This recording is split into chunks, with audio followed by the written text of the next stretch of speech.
A single harvest window in Georgia decides the fate of half the nation's peanut crop, and one missed cue can keep thousands of jars of peanut butter from ever reaching the shelf. But how do fragile underground legumes survive a journey of industrial heat, split-second sorting, and relentless quality demands? This is the real process and pressure behind every spreadable spoonful. At sunrise, red clay fields stretch for miles outside Tifton, Georgia. Marta stands at the edge of her family's farm, phone in hand, watching clouds build on the horizon. For her, everything rides on these next 2 weeks. Georgia's fields supply nearly half the peanuts grown in America, and the runner variety dominates. It's even kernels prized by peanut butter makers for their consistency. But the harvest window is narrow. Wait too long, and a single thunderstorm can ruin the crop, soaking pods and risking mold. Go too early, and the peanuts will not have the oil content or flavor that buyers demand. Marta's family has farmed this land for 3 generations. Each year, from September to October, they walk the rows, checking pods for maturity, scraping hulls to read color charts, and consulting weather apps late into the night. The digger shaker inverter rumbles to life before dawn, pulling plants from the sandy soil and flipping them upside down so the peanuts can dry in the sun. For days, the whole family works 12-hour shifts, racing to beat the next rain. The pressure is real. A year's income depends on timing every move just right. When the pods are dry enough, combines sweep through, gathering thousands of pounds. Trucks idle at the edge of the field, ready to haul the harvest to the buying point. By the end of October, the fields are bare, and the peanuts are on their way to a new life, headed for the factory and eventually a place at the breakfast table. 18-wheelers pull up to the receiving bay before dawn, loaded with tons of freshly harvested peanuts. At the factory gate, every truck is sampled and checked for moisture, size, and any sign of damage. Only the best pass through. Conveyors carry the peanuts to sorting machines that separate by kernel size, ensuring each batch will roast evenly. In the control room, Eddie watches a wall of gauges and monitors. He's been on the line for over a decade, but each load is different.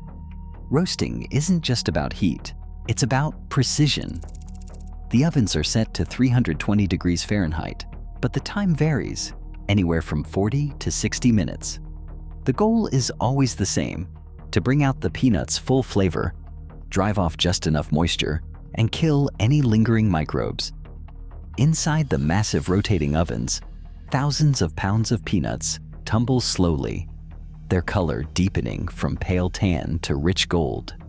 Eddie samples a handful every few minutes, crushing them between his fingers, watching for the right shade and sniffing for the telltale aroma. Too pale, and the butter will taste raw. Too dark, and it turns bitter. Once the batch is ready, the peanuts spill out onto cooling racks, where powerful fans stop the roasting in its tracks. Even a few extra minutes of residual heat can ruin the flavor. Only when the temperature drops is the batch cleared for the next step, blanching. For Eddie and his team, every roast is a balancing act, and the stakes ride on every decision. Inside the factory, the pace shifts from careful roasting to a blur of mechanical precision.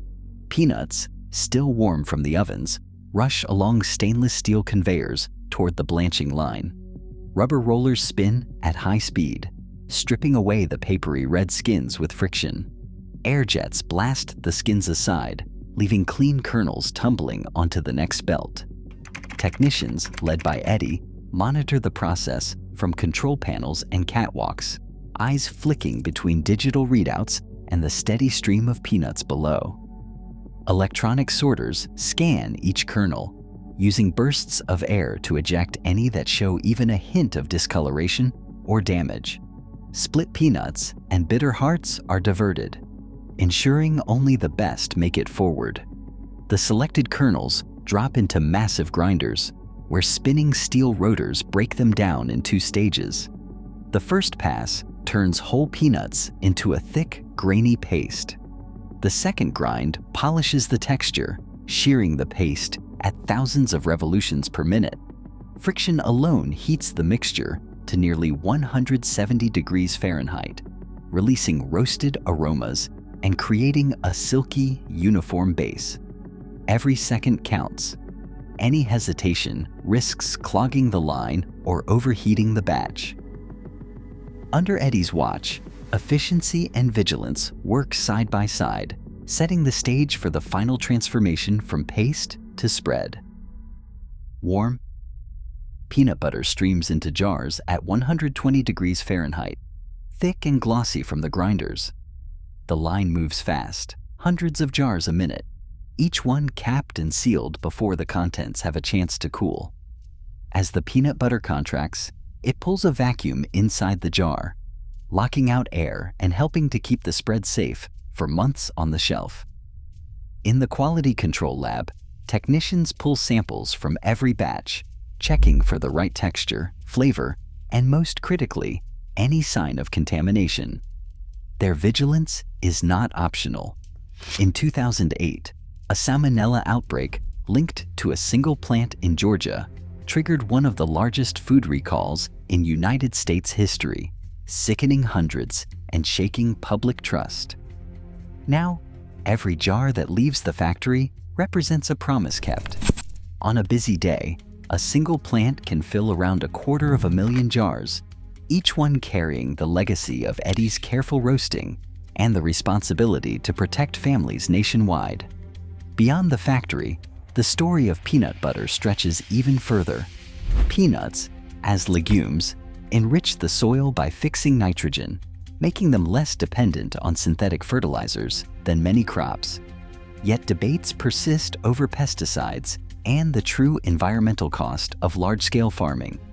The journey from field to jar is shaped by choices on the line, in the lab, and out in the fields that ripple far beyond the breakfast table.